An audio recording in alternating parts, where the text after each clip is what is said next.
The last couple days, we've been looking at Peter's first letter addressed to spiritual exiles who are enduring much distress. Distress from what is familiar, distress from what is comfortable, distress from what is predictable, distress from routine, you name it. And even as we are filming this, I just got new news on my phone of something else that has changed. So I am reeling with you all right now. But let's take Peter's instruction in, and I'm talking to myself right now, that Peter is also reminding us of an additional reality. He's reminding us that we do have an inheritance, and an inheritance is only really as good as we realize that we have access to it, as we realize and tap into it. So let's turn to 1 Peter chapter 1, verses 3 through 7, and we're gonna look at what this inheritance is. And here's how it reads. Praise be to the God and Father of our Lord Jesus Christ.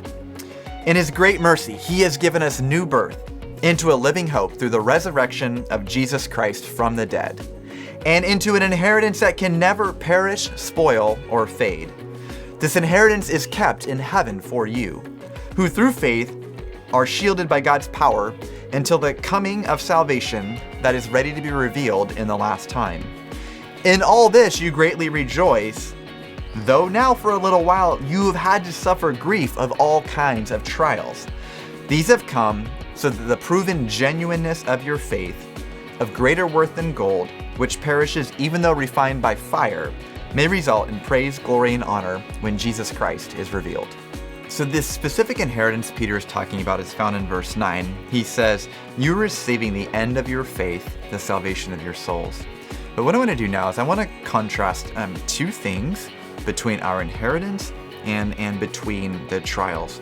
So first, if you notice, Peter tells us this inheritance, it can never perish, spoil, or fade.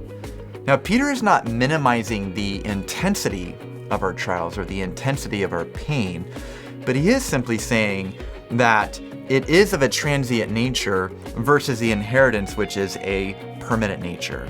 He tells us of this inheritance, not only is it being kept, reserved for you, but you are being kept for it. Isn't that neat?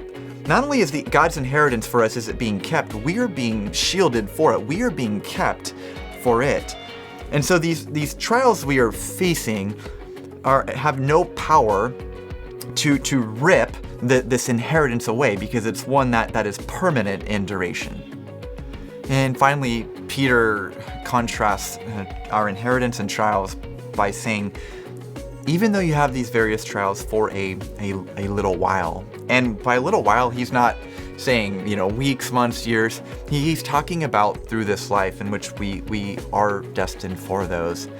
And right now, as we grieve, being quarantined at home, as we grieve a lack of physical contact, as we grieve not being able to meet together, I'm personally trying to hang on to these words of Peter. And one of the things I've never thought about really of the purpose of a trial before that comes out here is this.